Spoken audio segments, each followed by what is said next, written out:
under the threat of execution.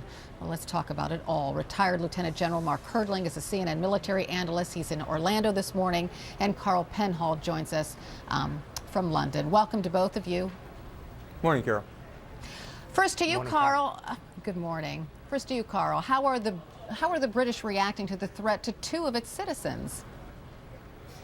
Well, people are absolutely horrified. Certainly, the threats against Alan Henning seems to have been what has galvanized this repulsion.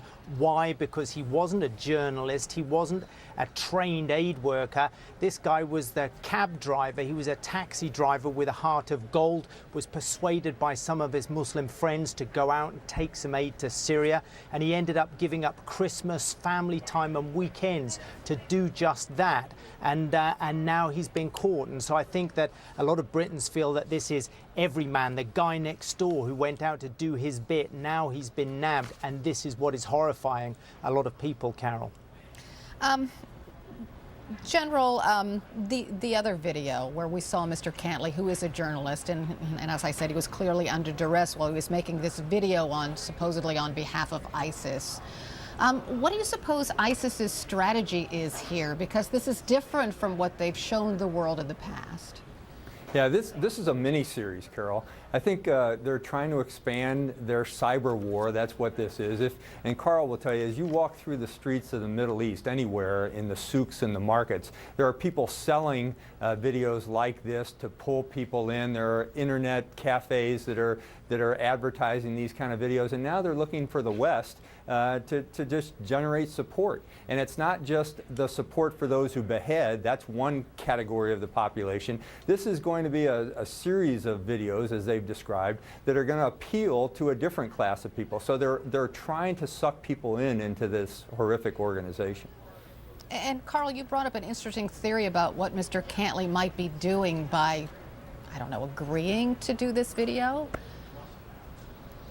Yeah, I just wonder, you know, on the one, because that video is so different from the way that other hostages have been treated. And John Cantley, of course, is not the only photojournalist. We know that Stephen Sotloff has been executed by ISIS, and James Foley before him as well. In fact, James Foley and John Cantley were both kidnapped at the same time. They were traveling together back in November 2012 when they were kidnapped. And so, you know, I think let's keep our minds open on this until we know a little bit more. But I just wonder whether in fact this might be a scheme that John Cantley was able to cook up, use his silver tongue to maybe buy some time for himself, prolong his own life, offering to maybe do this mini-series. At one point in the speech that he gives, he says, yes, okay, I am a prisoner, of course, but I also feel abandoned by my own government. So I just wonder whether this is a kind of a gamble to get more time and maybe buy back his own life, Carol. In general, do you think that there are operatives still looking for these hostages? Absolutely.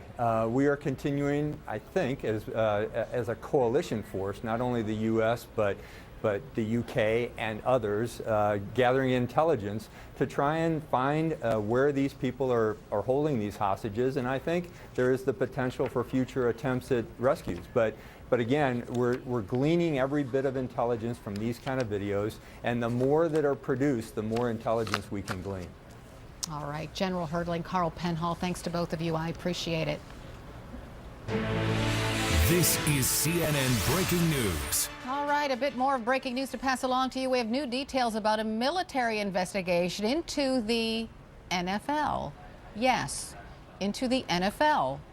Our Pentagon correspondent Barbara Starr live at the Pentagon with some exclusive